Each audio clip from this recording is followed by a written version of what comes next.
Okay. Thanks for having me, guys. Yes. Bulldog wanted to ask you about Romeo Doubs. And let's do it this way, because we always want to talk about the draft when we have you. How can the Bills set themselves best up for the draft? We've seen them, and this is probably most teams, sign certain free agents. There are the guys that you really want and covet, and then there are maybe insurance policy signings. And I'm not saying Dobbs would be that, but what do they want to, in your opinion, get done before the draft to give themselves, a better chance at having the best draft they can have? Yeah, it's a really interesting and I think very paramount question. It's just there's multiple ways to do it, I think. And me, I'll admit, having bias toward the NFL draft, I default to wanting as many draft picks as possible, wanting that cheap talent for 4 years, the upside that you can get with a wide receiver. But at the same time now, given Josh Allen's age and all the times that they've knocked on the door and not gotten there, I understand it if they were like, you know what, we're going to, again, trade a first-round pick to get a established wide receiver. To me, I think the one name, and I guess you can throw Alec Pierce in there as well, but although it seems like he's going to get an insane amount of money, I think Romeo Doubs would be like a much better than an insurance option. And I know that last offseason we were talking about the man coverage separation score for Josh Palmer, but he was never really that type of super intricate route runner in Los Angeles with the Chargers. He would get open down the field and was a good number 2 or number 3 for Justin Herbert.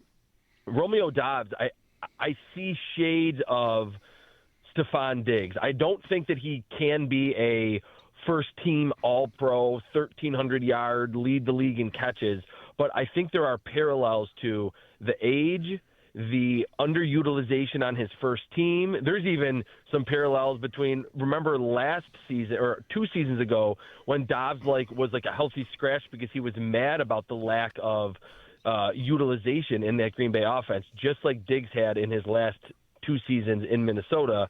I really think he is that 3-level, super nuanced route runner that you can sign for not an exorbitant amount of money. You don't have to trade future first and a second and a third, and you can get him on this roster. And he absolutely, I would not put him myself in the Josh Palmer, Curtis Samuel realm in terms of middling free agent wide receiver that we don't want 3 strikes and we're out at that type of wide receiver. I think he can be elevated and ascend to legitimate wide receiver 1 status in Buffalo with Josh Allen. Sign him, and then it does free you up in the draft, but I still think they need to be able to use one of the first, probably 2 selections, first or second round, on a wide receiver as well. Yeah, I think depending on what they do, if it's a Dobbs or if it's something bigger than that, obviously a bigger trade, but it's going to cost you maybe your first round pick, like Brian Thomas Jr. maybe costs you your first round pick. Let's stay on Dobbs for a minute because I did want to sort of pick your brain. Like what is it about his skill set that you think is this a number 1 type X boundary guy? Is that what we're talking about here? I wouldn't say in the classic sense. I think traditionally they are a little bigger and they played typically only on one side of the formation. Dobbs can move around a little bit. He's over 6 foot. He's right around 200, 205 pounds. I think in today's NFL, he can be your X receiver. And just watching his career go from where at Nevada, he was that Josh Palmer or that Gabe Davis where they just threw him the ball deep down the field consistently. He didn't really do much else. In Green Bay, in watching the film over the last 4 years, the route running ability, I think he's explosive. He's sudden out of his breaks. He has the route salesmanship, head fakes, shoulder fakes. And what I like is he catches the football very consistently. He plays bigger than his size. The contested catch rate is a lot higher than you would expect for not being 6'3" or 6'4". And I think he's played in 6 or 7 playoff games. He has 3 100-yard games in the playoffs. There's only one stinker where he had 20 or 30 yards. All the other games he has produced in those big moments in the playoffs. So for me, he checks almost all the boxes that I think the Bills need on the field, financially, and what they, I think, have been missing in the playoffs, even counting the 2023 season when Diggs didn't really show up in the playoffs.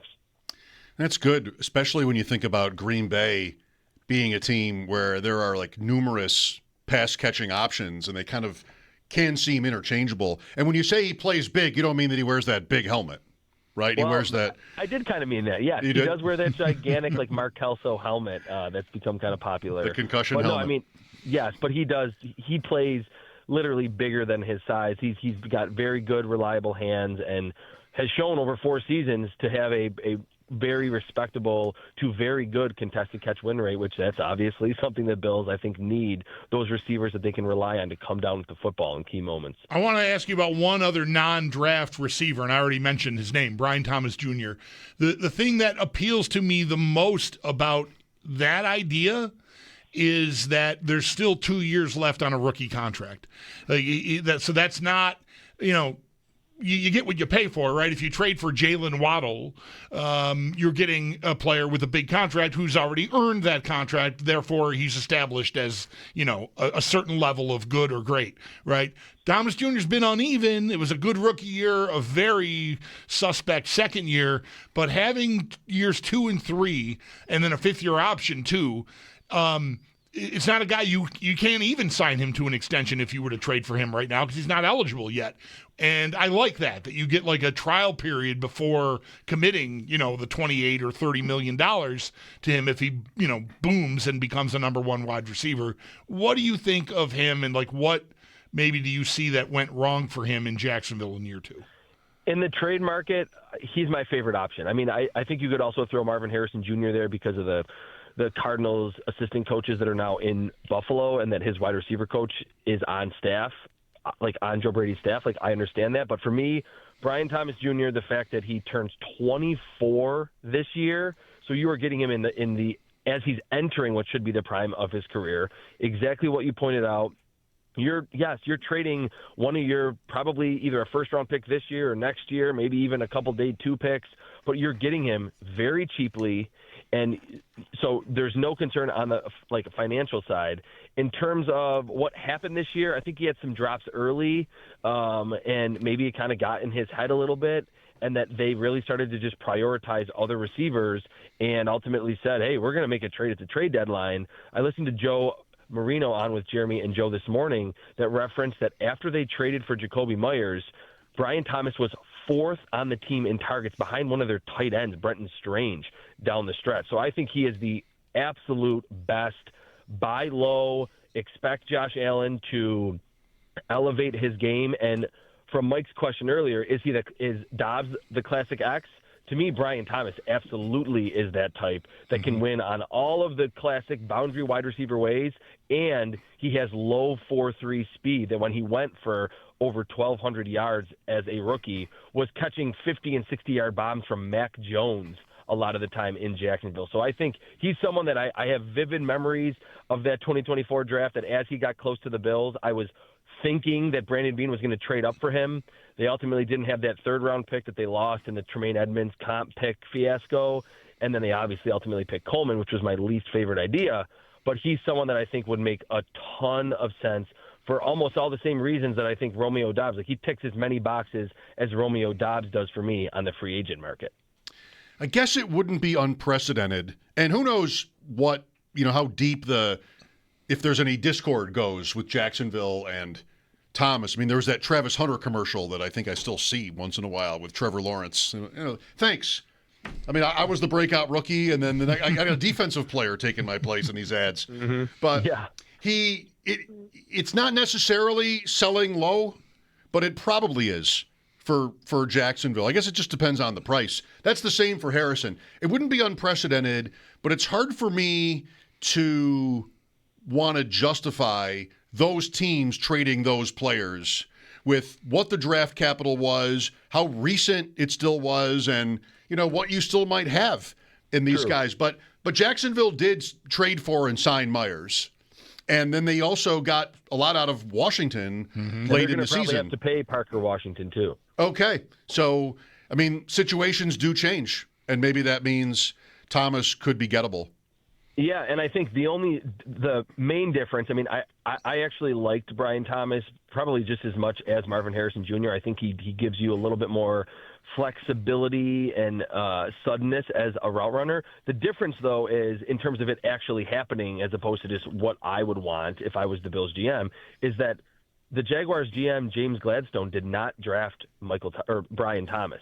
Yep. And that Monty Ossenfort, the Cardinals GM, did select Marvin Harrison Jr. So what you were just outlining, Mike, I think Ossenfort would more likely be wanting to hold on to Marvin Harrison Jr. for year 3 because he believed in him when he picked him in the draft. Brian Thomas Jr., we see it all the time. New GMs come in, they're okay with getting rid of a Sammy Watkins-type player like Brandon Beane did when he arrived in Orchard Park. So that's why I think it checks all the boxes from a trade perspective if that's the avenue that the Bills want to explore. With Chris Trapasso, Mike Schopp and the Bulldog here, WGR, also 107.7 and 104.7 FM. So when last we spoke, I think I've heard you on another one of our shows between then and now, but I've got the names here. I'm starting a list of Chris Trapasso recommended names, and we have Kevin Coleman Jr., we have Brennan Thompson. We have Ted Hurst. Is there any new information, Chris? Like, what is it right now? Is it an echo chamber? Is there any sort of not until the what is there between when we started this with you this year and the combine? So here's this funny anecdote that I have, and I wonder your guys' takes because I know that you guys are not like perpetually online, but you're pretty active on Twitter. Mm-hmm. I have this take during draft season that the biggest boost for any prospect is having a positive tweet written about them by Daniel Jeremiah. Okay. And I want to say he tweeted something about Brennan Thompson, and now every other draft analyst I've seen is like, oh, my God, yeah, he's great. He's going to be a first-rounder. He's awesome. He's Tyreek Hill 2.0. So I'm not at all that draft analyst. It's like I was first, but really what you were hinting at, nothing has changed, and we might be getting close to entering the echo chamber during every draft cycle. But the reason why, and normally I do it with quarterbacks, which I did this year, just for general draft talk, but I knew I was going to be talking a lot about wide receivers on these shows for the whole Bills media industry, that I watched like 25 receivers before anything happened, before there was any Daniel Jeremiah tweet, before the combine or pro days. And those players that I outlined to you in terms of the legitimate, underrated, maybe second round, third round, if they trade their first, what else are they going to do at wide receiver? Ted Hurst, Kevin Coleman, and Brennan Thompson, all different types, completely different types. But those are the names that I'm going to be focusing on at the combine, pro days, and just trying to gauge where their draft stock ultimately is as we enter draft weekend. You mentioned Jeremiah, and I think in the last 24 or 48 hours, did he not? Yeah, I'm looking at it right now. Malachi Fields from Notre Dame at 26. Okay, he did mock him to the Bills. And what I would say when I watched him, and he's one that we've certainly seen these tales in the past. I think in general they're cautionary. When you watch Malachi Fields on film, he looks like a tight end. Like he looks like separation is the last positive that you would write on his game. That he is just sluggish. He's slow. He is great rebounding the football. He's listed at like 6'3", 225, and he has decent leaping ability, strong hands. The smaller corners just fall off of him. But I think I even wrote in my scouting report, I don't have it in front of me, like separation is not going to be his game in the NFL. Mm-hmm. Then at the Senior Bowl, apparently he looked dynamic, and he was making guys miss in space and was creating a lot of separation, getting open in those one-on-one drills that are, I think, a little silly. But a lot of the coaches and GMs are there, and we've heard a lot of stories about a lot of GMs, not just Brandon Beane, falling in love with prospects at the Senior Bowl. And after his performance in Mobile, that's when he could maybe be a late first-round pick. I didn't see it on film. I thought he looked like a decent prospect, role player type. But again, Daniel Jeremiah is a very good analyst. He's been on NFL Network for a long time, and he's super plugged in with the league. So maybe there will be some buzz starting up at the combine for Malachi Fields from Notre Dame being a late first-rounder. I would just, in general, be out on that idea for the Bills. Personally, I'm hoping to see my friend Davis Maddock ascend to this sort of status where, like, when Davis says it, kind of a Mel Kiper tier. People He's start. a fantasy guy, right? Or is he draft too? Well, he is a fantasy analyst, but he also really knows the rookies, like at least the skill position, the draftable fantasy rookies. He knows a lot. And I know one thing that he has brought up is the question over who the consensus running back 2 will be. Because everybody loves the same running back 1. Jeremiah Love is his name, right? But he thinks, I think I'm not misrepresenting Davis, there might be a half dozen second running back preferences, so to speak, around the league. Would you say the same? Yeah, there's his teammate, Jadarian Price from Notre Dame, who I thought I was watching Miles Sanders on film. Like, he's exactly that type of player, very low mileage, bigger, pretty explosive. Jonah Coleman from Washington is like Maurice Jones-Drew at his best. Like, he's small, super stocky, contact balance. The one that I think will be really interesting because they were slightly down this year, but Emmett Johnson from Nebraska is very, very explosive and has that lateral, like, I don't want to call him LaShawn McCoy, but whenever I think lateral cutting ability to just make a linebacker whiff in space with a jump cut to the side, I think of LaShawn McCoy.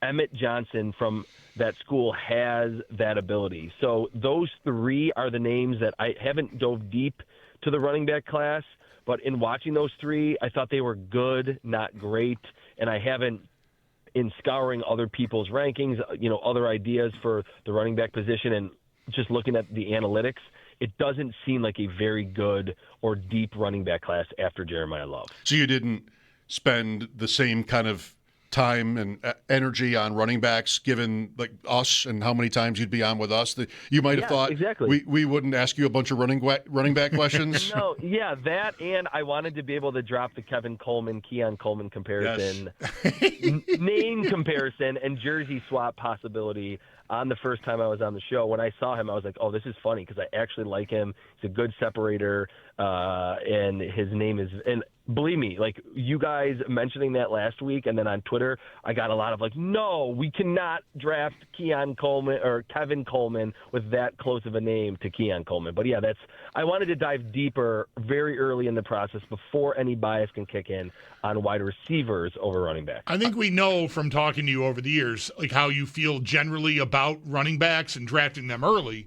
With that said, do you think the Bills Ray Davis is the All-Pro even kick returner, first team All-Pro kick returner, and he's only going into year 3, but it was kind of a he just barely got used this year.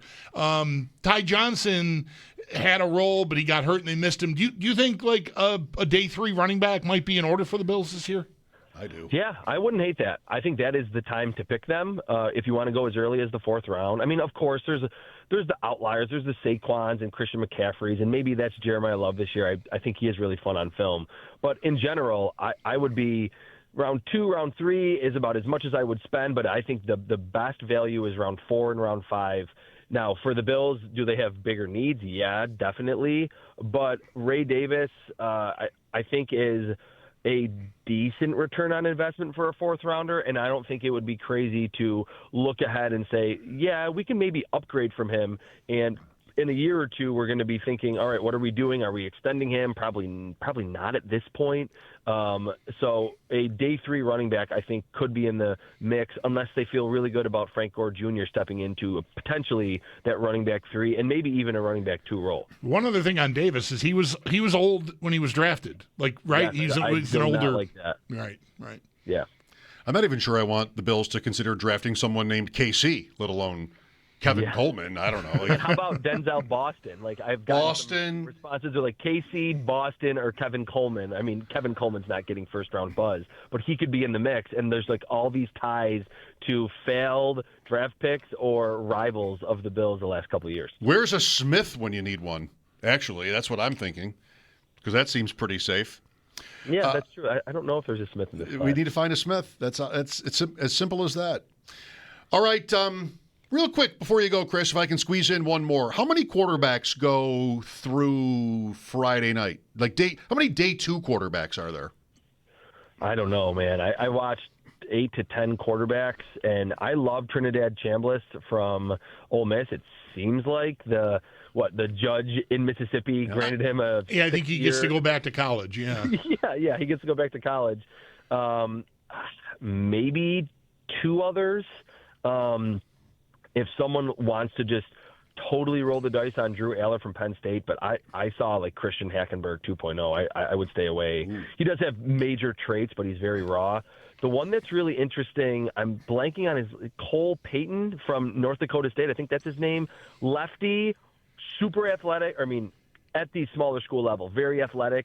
And his highlight reels in terms of his throws, you think you're watching like Josh Allen. Like when the balls that he was fitting through tight windows repeatedly, yes, in the FCS level, granted, he could be one of the other quarterbacks off the board. Beyond that, I mean, just because the positional value is there, I think we'll see maybe more than that. But to me, like, I think there should be 2 or 3 that should be gone before the start of day 3. I have to say this, too. I may never forget Hackenberg. We're well into the drought. And I got to a point where, like, for him for the Bills. Yeah, I just thought, just draft all of them. Draft, why not? And people didn't like him, but go ahead, draft Christian Hackenberg. And there was a guy who called up, and he had one of those voices. And he basically said, Schopp, I never agree with you, but I finally found something we agree on, that the Bills absolutely should draft Christian Hackenberg. Oh my gosh! I'll never forget him. You mean one of these voices? Yeah. I don't like you much at all. I don't like the cut of your jib, but I'll tell you, you're right on this one. I like this Hackenberg idea. For once, you're right. Baylor ended up being Christian Hackenberg. Are you starting to Baylor quarterback too? Petty. Bryce Petty, that got late, like night before the draft. Like the Bills met with him over dinner last night, and he could be a late first rounder. And I was like, oh my God, like there was not even a chance that I think he was even worth. And I think he ended up going in the 4th or 5th round, and obviously was out of the league pretty quickly. But yeah, there was definitely a lot of those rumors. It kind of went from quarterback rumors during the draft to then first-round running backs for the next 5 to 6 years that ultimately never happened. 2 Jets, I think, Hackenberg and Petty for good a call. minute. Yes, absolutely. Thank you.